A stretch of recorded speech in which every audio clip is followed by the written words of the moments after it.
I was feeling intimidated, I was feeling shy, because this stutter, the teacher would ask you to stand up and read out loud in class. And I could read, I knew the words, but with a stutter, the more nervous you got, the tighter you got. And I became withdrawn, my dad saw it, and he bought me a set of weights. And those weights changed my life. Because not only did the weights build my body, but it built my confidence and my self-esteem. And you know, when you have confidence and you have self-esteem, it's amazing to see what you can accomplish in your life. And for me, I had this dream after I started working out that I was going to go to California to become Mr. America. I went to college upstate New York. I was the first one in my family. You know Cornell University? All right, I went to Cortland down the street there. Nice. The Dragons, here we go. I lasted 3 months, and here's the reason. Because you have to find out what your passions are. School was not the greatest thing for me. I loved the social life, but I had this dream. I had this vision, and you know, in this room, fitness professionals, when you have a vision and you have a dream, you want to achieve that dream, because success is failure turned inside out. And I remember the moment. My mom used to call every day. I'm the oldest of 4 kids, checking in on how's poli-sci, how's English. And I finally got up enough courage to tell my mother, after she asked the question, I said, "Mom, I'm going to go to California to become a bodybuilder." Silence on the phone. And all of a sudden I hear, "Herbie, pick up the phone and talk to your kid." I'm putting my head in the oven. And I remember the bus ride from Portland down to Baldwin. And it was one of those things, you know, we all, if I went around the room and asked everyone what the dream is, what it is you want to do, what it is you want to be, we all have that dream. And here I was, I finally said it. And my parents were cool about it. They said, "Go to LA, get it out of your system, and we'll have your room ready for you when you come back." I was 18 years old. I didn't know a soul. I trained at a place called World Gym. It was the first gym that Joe Gold had just sold his name and opened a place on Main Street. And this is where, as I say, the dinosaurs still roam the earth. I mean, Arnold and Lou Ferrigno and Serge Nubret and all the big bodybuilders were there. The muscle magazines came to life for me, and it was incredible. I had entered, getting ready for the Mr. Southern California contest, which was January 1978. Now, I was training and I was working hard, and I read all the muscle magazines, and they said, eat 18 eggs and 24 chickens a day, and you too can become Mr. America. I clucked a lot, but it didn't happen because nobody mentioned steroids. And it was one of these things where, wait a second, what's going on? I went from 231 pounds to 201 for this contest, and I smoothed out completely. I can talk to fitness people because you understand what I'm saying. I smoothed out, and I wasn't right. And I came in second place. The guy that beat me was on steroids. I left New York. I left my family, I left college, I had a girlfriend. All my friends said the same thing. You'll be back. There's not a chance you're gonna make it. And how many people in your lives, when you explain or present a dream to somebody and they tell you you can't, right?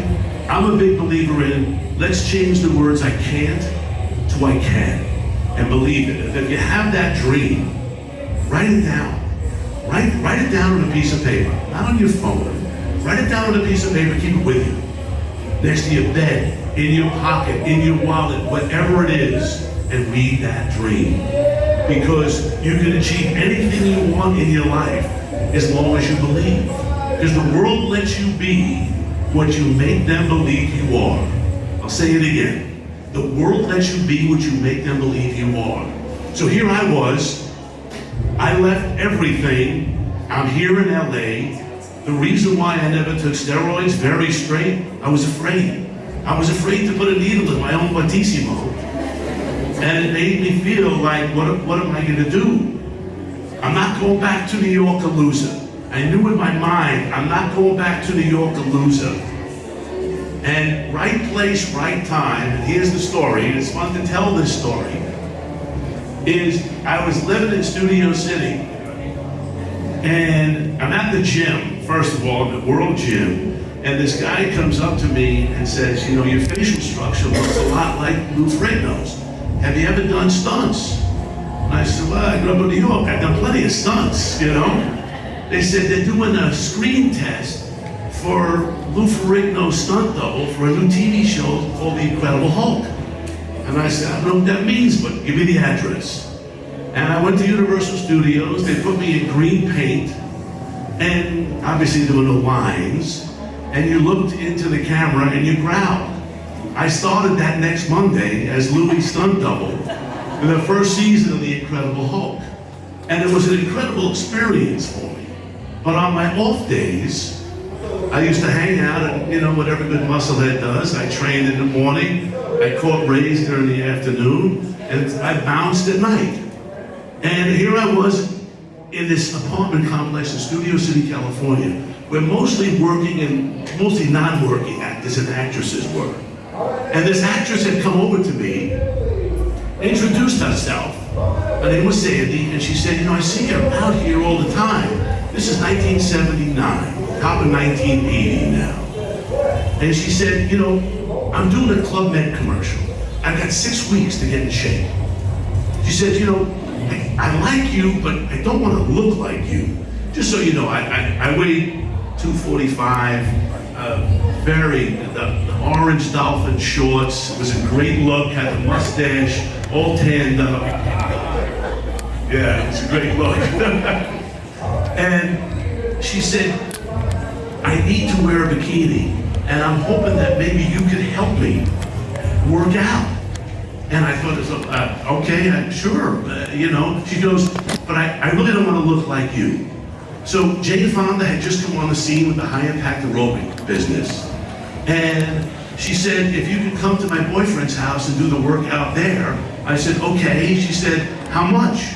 And how much what? How much is it going to cost? I go, give me gas money for my 1977 white Camaro with Jake 77 on the license plate. I always kept a very low pro, very low profile. And I came up with this workout using a broomstick, a towel, a chair, and 2 cans of Mama's tomato paste, because at that time, women were very intimidated by using weights. They thought they were going to get big muscles.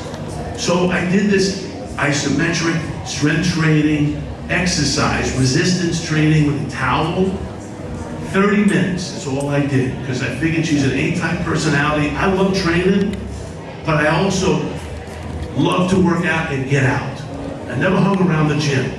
I got my workout in and I left. She gave me the address. I went to her boyfriend's house in Beverly Hills. And if you weren't on the cover of Musclehead Digest, I didn't know who you were. Guy answers the door, and turns out to be Francis Ford Coppola. And I just looked at him and I thought, this guy could use a workout too. And I say life is about moments because this is one of those incredible moments where people started going, these guys started going to parties, and people started to say, what are you doing? To Sandy, this guy Jake, he comes to our house, he's got a broomstick, a towel, and a chair. It's a 30-minute workout. He's pretty funny, he eats too much, because they had a great fridge and I didn't have much dough. And they said, what a great idea, what's his phone number? Now, this is way before cell phones, guys. So this is one of those moments too, where when I moved from New York to LA, you had to list your phone number. You had to put your phone number in the phone book, which I never did. And it was the best thing I ever did, because when people want to get a hold of you and they can't, they seem to want you more. And it became this mystique of, who is this guy? We got to get him. And in my little one-room apartment in Studio City, on my little answering machine, I'm getting phone calls from Steven Spielberg and Harrison Ford and Priscilla Presley and Bette Midler and Warren Beatty and Barbra Streisand. I'm traveling the world with these people, and I learned the greatest lesson of all, they're just like us. They're just like us. The only difference is they had a dream and they never quit on their dream. And they never took no for an answer. And that gave me all the incentive in the world to say to myself, wait a second, I might never direct ET2, but I'm gonna have my own success in life. And I was able to parlay that famous by association into books and videos and television shows. And I was the first guy to really do personal fitness training and made it an occupation. And I had all these ideas and dreams. And the one thing I want to talk to everybody here about, because we can go on for hours, I have a few more minutes, I can take a few questions if you'd like, about building your brand. Because building a brand is something incredibly special and important. Because if you think about your favorite brands, what comes to mind? I will say this, you can't buy trust and you can't buy authentic. You can't buy trust and you can't buy authentic. And when you're building a brand, you have to make sure that everything you're doing is perfect to plan. You need to be surgical with how you build this brand, especially in the world today with social media. You make a wrong step, a side step, but that should never push you away from taking a shot. Because you have to take shots. You have to take shots in life. Because the more shots you take, the better chances you are of success. Look, I will tell you, I've had plenty of bumps and plenty of failure, but I've done things where I came to learn. And what I want to talk here, which I was excited when Kenny asked me to come speak, because this is an amazing industry. You think about the power that our industry has to be able to help people, from kids, and I'll talk about that in a second, to grown-ups and older folks and everything else in between. Because people are desperate for hope. They're desperate for hope. And what we provide, what everybody in this room provides, is hope in a very interesting and unbelievable way. And you have that opportunity to do that your own way, with your own personality, your own brand. And that's what makes what everybody here is doing incredibly different, incredibly interesting. And for me, I was able to do a thing where I felt in the beginning that I had to build a moat around my own brand.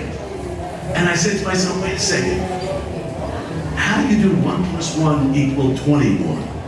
And I thought, what if I did this? I was doing a show in first run syndication called Body by Jake. Actually, Ted Turner gave me my start doing something called the Fitness Break, a 60-second fitness break on Cable News Network, starting in 1980. I had this idea to do a commercial to promote myself. And it was a 60-second spot that we shot on the beach in Malibu. And I was training Hugh Hefner at the time and his girlfriend. I asked him, can I have the use of 12 playmates? I have an idea, clean. My wife and family are here, so clean. And I shot these 60-second vignettes that ran 4 times an hour in our country, but 15 times an hour, actually 4 times a day in the United States, and about 15 times an hour around the world. And it was a simple thing where I had 2 models behind me, and I did a little rap-a-doo, hey gang, I'm Jake, Body by Jake, and here's your fitness tip of the day. Today we're gonna work the old Battissimo. I always came up with names, Battissimo, Abadabbas, Bimans, Trimans, made it fun. Because I always believe that exercise, for most people, it's a boring thing. If it wasn't boring, everybody would be in shape. And I'd still be a bouncer somewhere and be nice. Make it fun, make it interesting. And I thought to myself, I wanted to do something bigger. What can I do that can be bigger than just myself? I had a show in first run syndication and on ESPN, and I thought, I wanted to create a television network. Now, by the way, I never had any schooling in any of this. And what I want to tell everybody is this. Again, the world lets you be what you make them believe you are. Take the shot. Success is failure turned inside out. You can achieve anything you want. Think about it. You stop you. I bet you right now you're thinking about an idea, you're thinking about something you want to accomplish. Here's what happens.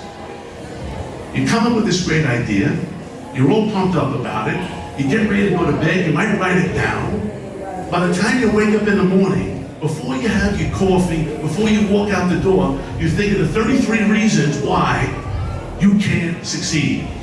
You stop you. We're gonna stop that right now. Take the shot. Take the shot. It feels great. Failing sometimes feels great. You just need to step up and believe in you. Look in that mirror and believe in you. And I had this dream to create the first 24-hour fitness television network, which I did called Fit TV, where I thought that if I can bring Jane Fonda and Kathy Smith and Tammy Lee Webb and Richard Simmons and all the fitness people together, it'll help everybody. And it was a really exciting moment.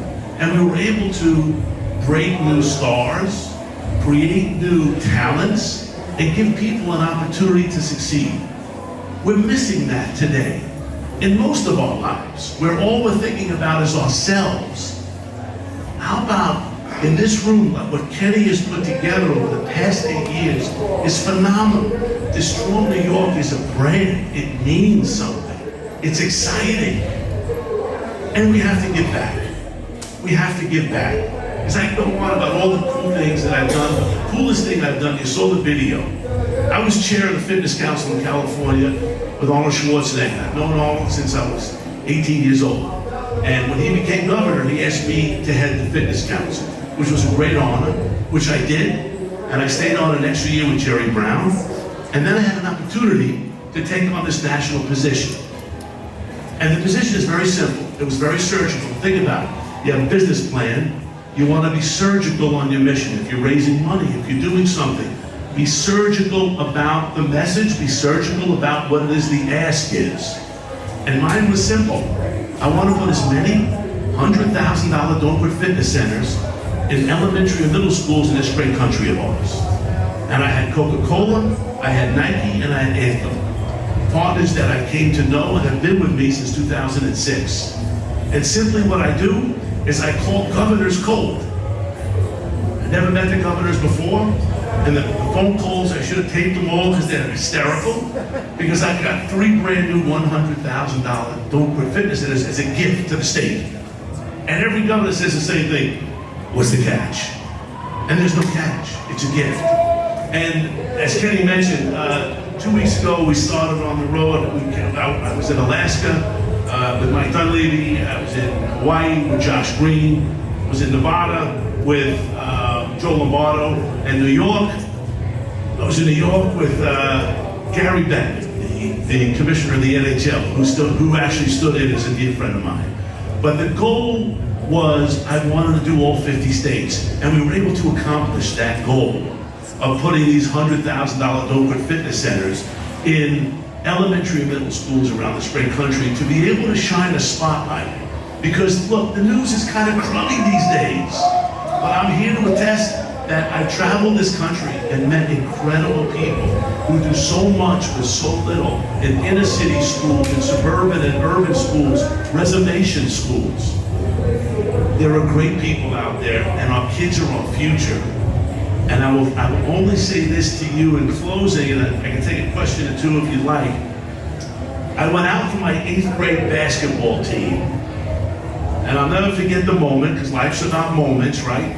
And I went out and I got cut from the team, and it was a pretty devastating feeling that I had at 14 years old. And a friend gave me a poem called Don't Quit. And at 14, someone hands you a poem. For some reason, I don't know why I didn't throw it away. I don't know why, I just didn't remember it. But I didn't. And that poem has been with me. I actually trademarked the 2 words, Don't Quit, in 1981. And the poem, the last 2 lines have become a Bible verse to me. And I'll recite them to you, and hopefully it's something that you can remember as we leave here today and enjoy an incredible day of amazing people. As a matter of fact, she's outside. She has Christie's Kitchen right out there. I tasted some of their desserts. It's incredible. And they're great, right? And there's one other thing, and I just want to show you about taking a shot. I get people sending DMs and people send me messages. You want to get involved, you want to do things. And this is just right off the cuff. Maybe this gal's not even here. Her name is Mallory Herb. And she has a family-owned startup, okay? I get attracted to people who start things themselves, who do it with family. Family, to me, is the most important thing. And she has something called Recovery New York City. It's cold plunge, red light therapy, all this stuff in honor of Strong New York. And I just want to say that because she took the shot and asked me if I could give a shout out, and I just gave a shout out. It takes nothing. It doesn't take anything away from you or your brand. It's we help each other. And if we can help each other, it's a whole lot better place. The poem, the last 2 lines. Stick to the fight when your heart is hit. It's when things seem worst that you must not quit. Stick to the fight when your heart is hit. It's when things seem worst that you must not quit. Don't quit on you, don't quit on your family, don't quit on your dreams. Strong New York, you guys are absolutely amazing. Give yourselves a big round of applause.